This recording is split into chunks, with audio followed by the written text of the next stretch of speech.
Día 2 de abril, San Francisco de Paula, fundador del año 1508. Nació en un pueblito llamado Paula, en Italia, en 1416. Le pusieron por nombre Francisco, porque sus padres habían deseado por 15 años tener un hijo, y al fin, al rezarle a San Francisco de Asís, obtuvieron que naciera este niño. Cuando tenía unos pocos años se enfermó gravemente de los ojos. Se encomendó junto con sus padres a San Francisco y este santo le obtuvo de Dios la curación. En acción de gracias, se fue a los 14 años en peregrinación a Asís y allá recibió la inspiración de irse de ermitaño, solitario, a rezar y hacer penitencia en la soledad de un monte. Pidió permiso a sus papás y por 5 años estuvo escondido en la montaña, rezando, meditando y alimentándose solamente de aguas y de hierbas silvestres, y durmiendo sobre el suelo duro, teniendo por almohada una piedra, con menos de 20 años de edad. Pero un cazador que iba persiguiendo a un venado lo encontró y contó la noticia a las gentes. Entonces varios hombres se fueron a seguir su ejemplo, y tuvo que construir unas chozas y una capilla para sus compañeros. Su gran lema fue la caridad.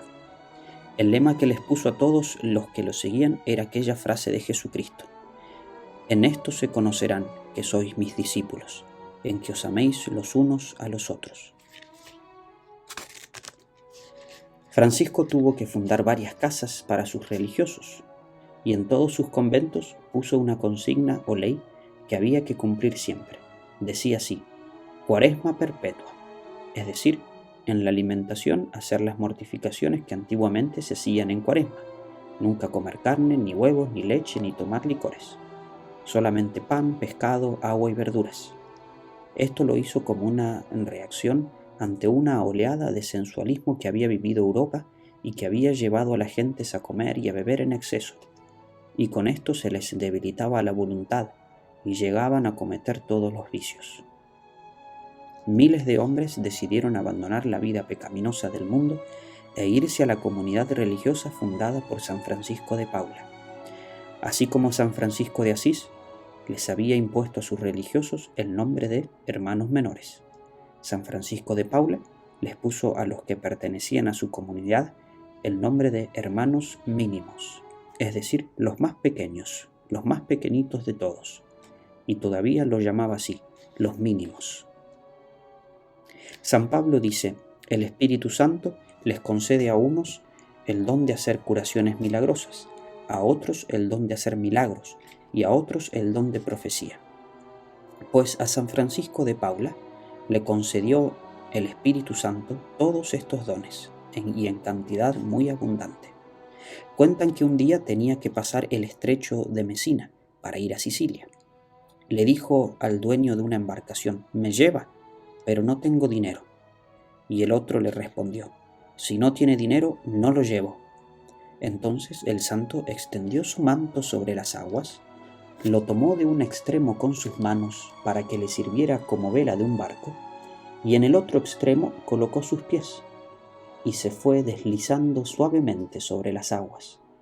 Ante la mirada emocionada de todos los presentes, y así desapareció en el horizonte, logrando llegar así hasta la isla de Sicilia. En muchos cuadros antiguos los artistas han pintado este prodigio.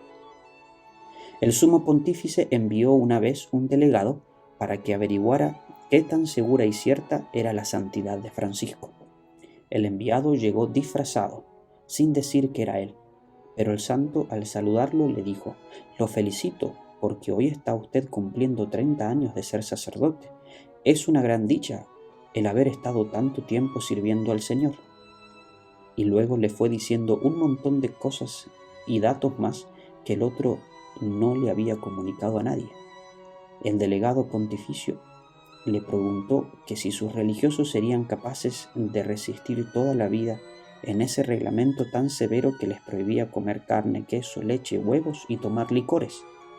Y el santo le dijo: con la ayuda de Dios, sí serán capaces.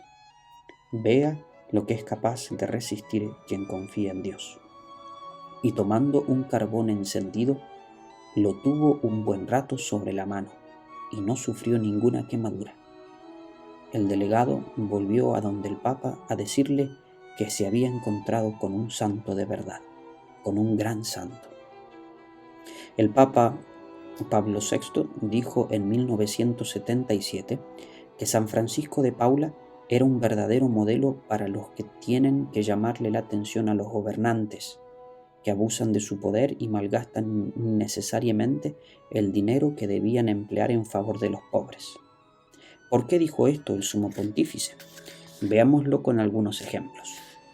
Por aquellos años, nuestro santo recorrió ciudades y pueblos llevando el mensaje de Dios a las gentes, y en aquellos tiempos, como ahora también, había alcaldes, gobernadores, ministros y hasta jefes de Estado que abusaban de su poder y gastaban los dineros públicos para enriquecerse o para hacer gastos inútiles y seguir los lujos, en vez de socorrer a los necesitados.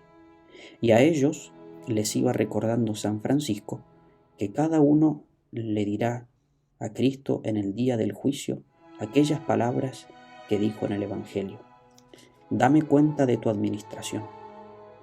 Y les repetía lo que decía San Pablo: cada uno tendrá que presentarse ante el tribunal de Dios para darle cuenta de lo que ha hecho, de lo bueno y de lo malo. Al rey de Nápoles no le agradaba nada este modo tan franco de hablar que tenía el santo varón, y dispuso mandarlo a apresar. Pero los enviados a ponerlo preso volvieron sin el prisionero, y muy emocionados, diciéndole al rey que se habían encontrado un verdadero santo y que nunca jamás se atreverían a poner su mano sobre semejante hombre de Dios. Entonces el rey lo mandó ir a su palacio.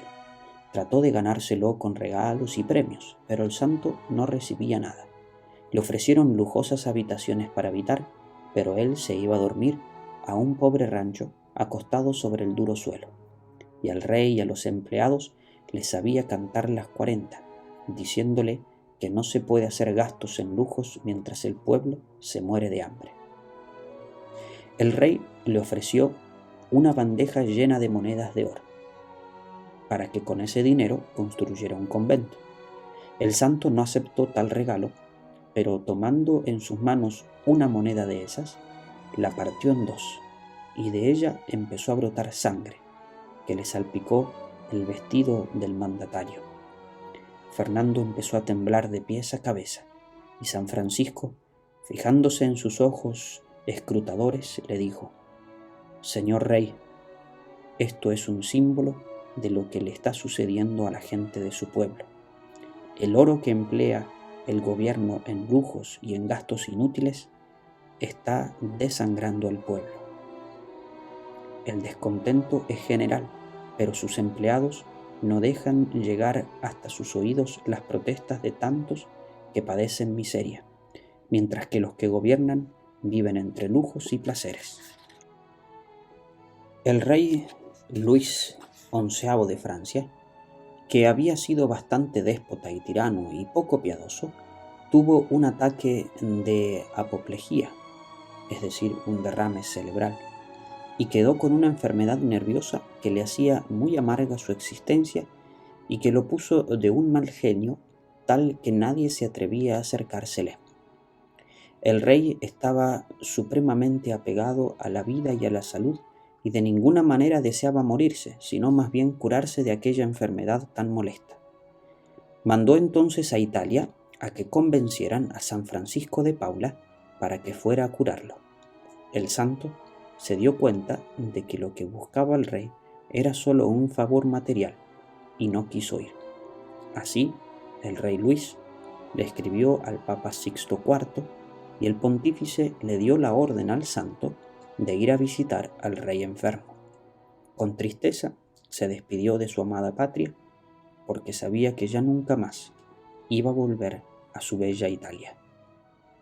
Viajó a pie hasta el mar, subió a un barco y cuando en pleno viaje los atacó una violenta tempestad, hizo la señal de la cruz a los vientos y a las olas y a la tempestad, y así todo se calmó enseguida. Luego se les acercó un barco pirata para atacarlos, pero el santo hizo la señal de la cruz, y éste, sin embargo, no se sabe por qué, se retiró sin atacar. Al llegar a Francia, las gentes se arrodillaban al verlo pasar. El rey prometió darle un paquete de monedas de oro al primero que viniera a contarle que ya el santo había llegado a su palacio.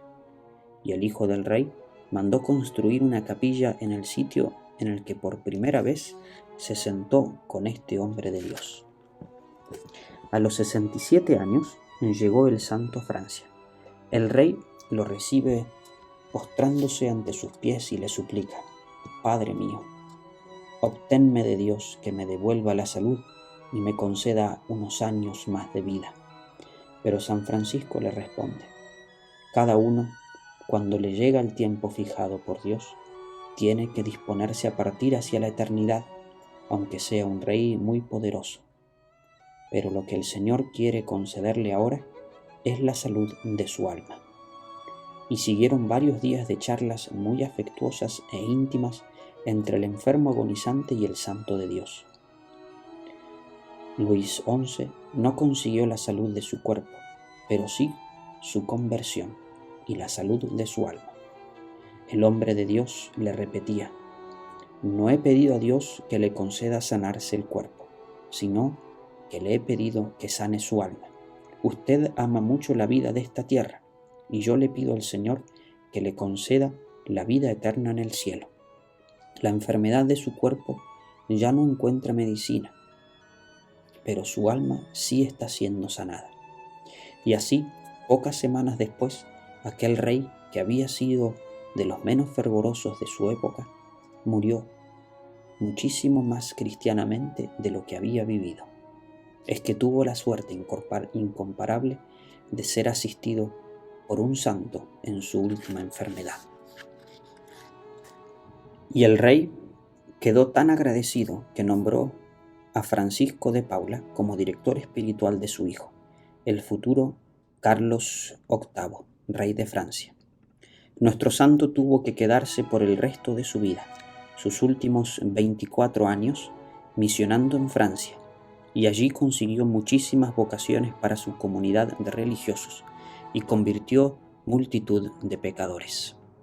El Viernes Santo, el 2 de abril de 1507, después de hacer que le leyeran la pasión de Jesucristo según el Evangelio de San Juan, se quedó nuestro santo plácidamente dormido con el sueño de la muerte y pasó a la eternidad a recibir el premio de sus virtudes. El pueblo empezó inmediatamente a proclamarlo como santo y los milagros empezaron a sucederse por montones. 12 años después de su muerte, fue proclamado santo por el sumo pontífice León X en 1519. Y es un dato curioso que un santo que jamás comía carne, ni huevos, ni leche, ni tomaba licor alguno, llegó en plena robustez hasta los 91 años de edad.